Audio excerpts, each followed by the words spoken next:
नमस्कार। सबसे बड़ा सवाल में आपका स्वागत है। मैं हूं आपके साथ वक्ता। बंगाल पर राज करने वाली ममता बनर्जी को झुका दे कहां किसी में दम था, लेकिन ममता के मंत्रियों ने नोटों का खजाना ईडी को बंगाल खींच लाया और रही सही कसर कोयला तस्करी मामले में उनके भतीजे ने पूरी कर दी। कोयला तस्करी मामले में अभिषेक बनर्जी ईडी के निशाने पर हैं, लेकिन जैसे ही अभिषेक की साली मेनका गंभीर ईडी की नजर में आई, वो भागने के लिए तैयार हो गई और बैंकॉक निकल रही थी।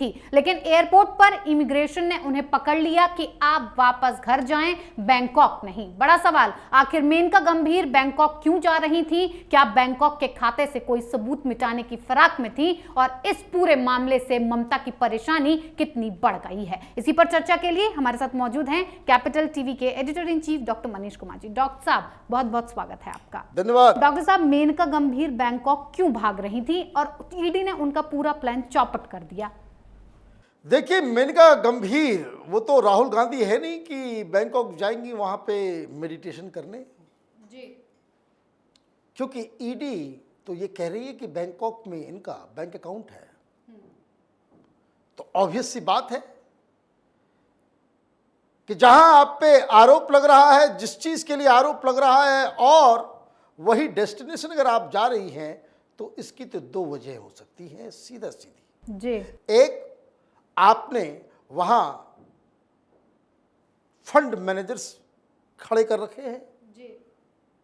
बैंक में पैसा है तो उसको निकालने का, उसको अलग अलग जगहों पे उसको चैनलाइज करने के लिए आपके दस्तखत की जरूरत होगी, इसलिए आप जा रही हैं। एक वजह तो ये हो सकती है। जी। दूसरी वजह ये कि ईडी के नाम से कपकपी छूट रही हो कि हम नहीं जाएंगे, ईडी के पास में चली गई तो सब कुछ भंडाफोड़ हो जाएगा। जी। मैं क्या जवाब दूंगी, क्योंकि अभिषेक बनर्जी से क्या क्या सवाल पूछा जा रहा है, तो जरूर जा से पूछी होगी जाकर के कि जीजू बताओ, ये ईडी वाले ज्यादा परेशान तो नहीं करते, पूछताछ करते हैं तो कहीं घुमा करके सवाल तो नहीं करते। तो जीजू ने बताया होगा कि बड़ा डिफिकल्ट है जी। सवाल का जवाब भी देते हैं और कहते हैं लिख करके दो, और गड़बड़ हो गया तो वही जो तुम लिख करके दोगी साली साहिबा, वो कोर्ट में सबूत के तौर पे फेंक देंगे। जी। फंस जाएंगे चारों तरफ से। दीदी से पूछो, दीदी को भी तलब किया गया था। क्या आरोप है? आरोप बहुत ही सिंपल है और ये एक ओपन एंड शट केस है, क्योंकि ईडी और सीबीआई एक चीज को ऑलरेडी साबित कर चुकी है कि कोयले की तस्करी हो रही थी। आसनसोल के इलाके से इलीगल तरीके से कोयले को निकाला जा रहा था,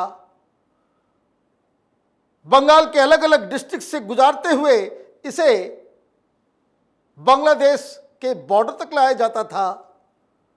कुछ बीएसएफ के करप्ट अधिकारी थे जिसकी मिलीभगत थी और कोयला हिंदुस्तान का बांग्लादेश चला जाता था। तो बांग्लादेश जा रहा था, तो बांग्लादेश को भेजने में जो रोल था बीएसएफ के अधिकारियों को, 17 लोगों की छुट्टी हो चुकी है, उस पर कार्रवाई हो चुकी है। अभी कुछ दिन पहले 8 आईएएस 8 आईपीएस अधिकारी जी, जो पीक पीरियड में लगातार ममता बनर्जी के चहेते अधिकारी, जिन जिन डिस्ट्रिक्ट से ये गुजर करके ये काफिला कोयला तस्करों का गुजरता था, उन सब डिस्ट्रिक्ट के लोगों को सीबीआई ने तलब किया, ईडी ने तलब किया। जी। उनकी आय, उनके पास जो पैसे हैं, आय से कहीं ज्यादा तो नहीं है। आय से ज्यादा संपत्ति रखने का अगर आरोप सिद्ध हो जाएगा तो ये सारे लोग भी जाएंगे। जी। क्यों जाएंगे? क्योंकि इसका जो मास्टरमाइंड है, जो नेटवर्क पूरा चला रहा था अनूप मांझी, उसके जो दस्तावेज मिले हैं उससे मालूम चल रहा है कि वो हर महीने 150 करोड़ रुपए वो बांटता था। किसको? पुलिस वालों को, अधिकारियों को, चेक नाका वाले को, ट्रैफिक पुलिस को, आईएएस अधिकारी को, आईपीएस अधिकारी को, मंत्रियों को, नेताओं को। क्यों? ताकि ये जो पूरा जो ट्रेड है वो सुरक्षित रहे। जैसे काव की तस्करी में, काव स्मगलिंग जो हो रहा है, ममता बनर्जी का चहेता केस्टो अनुव्रत मंडल जो जेल के अंदर में सड़ रहा है, वो वहां प्रोटेक्शन देता था कि किस तरह से ये जो पूरा नेटवर्क इमानुल हक का कैसे बोलपुर से जो है मालदा मुर्शिदाबाद होते हुए जो है बांग्लादेश भेजा जाता था गायों को काटने के लिए, तो वही धंधा इधर भी चल रहा था। लेकिन यहां तो कई सारे डिस्ट्रिक्ट से गुजरना पड़ेगा, नेशनल बॉर्डर तो छोड़िए, इंटरनेशनल बॉर्डर भी क्रॉस कराना है, तो इसके लिए तो बड़े आदमी चाहिए जी। अभी ममता बनर्जी को शेख हसीना आई दिल्ली तो नहीं बुलाया गया तो बड़ी नाराज हो गई जी। है ना, कि शेख हसीना से हमारी बहुत अच्छी दोस्ती है। पार्थो चटर्जी की भी अच्छी दोस्ती, उसकी एक गर्लफ्रेंड मोनालिसा गायब है, बांग्लादेश में छिपी हुई है। यह अर्पिता मुखर्जी के घर से नोटों का जो पहाड़ निकल रहा था पार्थो चटर्जी का, उसमें बांग्लादेश का थैला भी था, शेख मुजीबुर रहमान का। तो ये जो पूरा नेटवर्किंग है, तो इस नेटवर्क को प्रोटेक्शन करने के लिए तो बड़े लोग चाहिए होंगे जी। और सीबीआई और ईडी ये कह रही है कि सीधे सीधे तस्करी का पैसा अभिषेक बनर्जी के पास जाता था, मतलब ममता बनर्जी के पास जाता था। ममता बनर्जी का उत्तराधिकारी, ममता बनर्जी का भतीजा, टीएमसी का नंबर 2 अभिषेक बनर्जी इस पूरे काले धंधे का बेनिफिशियरी है जी। क्या सबूत है कि भाई बेनिफिशियरी है? तो ईडी सीबीआई के पास मालूम चला कि अभिषेक की जो पत्नी है और अभिषेक की जो साली साहिबा है, इनके अकाउंट्स देश के अंदर और विदेश में भी है जी। लंदन और बैंकॉक में है। तो लंदन में और बैंकॉक में जो बैंक अकाउंट्स हैं उसमें अनर्गल पैसा जाता है। हर महीने 60 लाख 70 लाख हर 15 दिन में कुछ न कुछ जा रहा है। इसी तरह से लाखों करोड़ों में कौन दे रहा है भाई? क्यों दे रहा है? क्या बिजनेस करती हैं आप? कौन सा आपका व्यवसाय है? कौन सी कंपनी है? कौन से टाटा बिरला हैं आप? तो वो तो अकाउंट तो झूठ बोल नहीं रहे जी। और अकाउंट में जा भी किसके तरह रहा है? तो सेल कंपनियों के जरिए आ जा रहा है जी।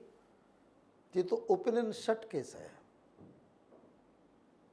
आप उसको वही ट्विस्ट महाराष्ट्र वाला, जब अनिल देशमुख पकड़ा गया, ये जो मोदी सरकार है वो विपक्षियों के ऊपर कार्रवाई कर रही है, सारी एजेंसियों को मेरे पीछे लगा दिया गया है, सरकार महाराष्ट्र को बदनाम करना चाहती है, महाराष्ट्र के सरकार को गिराना चाहती है। अरे भाई कोई किसी को नहीं गिराना चाह रहा, तुम्हारा वसूली करने वाला सचिन वाजे ने बता दिया सब कुछ, तुम जेल के अंदर में सड़ रहे हो।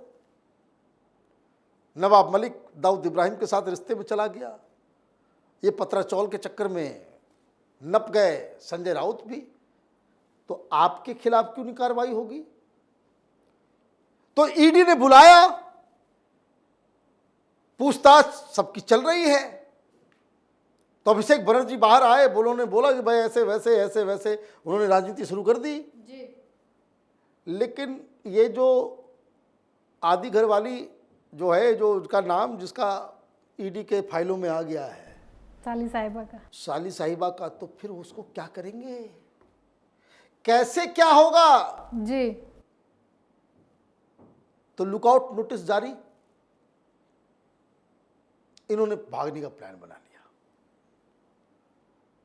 रात में पहुंची एयरपोर्ट जी, बैंकॉक जाना है, बिना कोई ताम झाम के।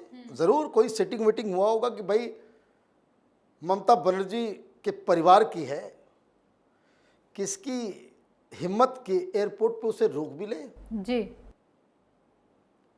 लेकिन जैसे वो इमिग्रेशन में पहुंची, पासपोर्ट नंबर डाला, लाल बत्ती जल गया। जो जाने देगा वो सस्पेंड होगा, वही सस्पेंड नहीं होगा, उसके बड़े बड़े अधिकारी भी जाएंगे जी कि भाई कोई कानून है देश में ना।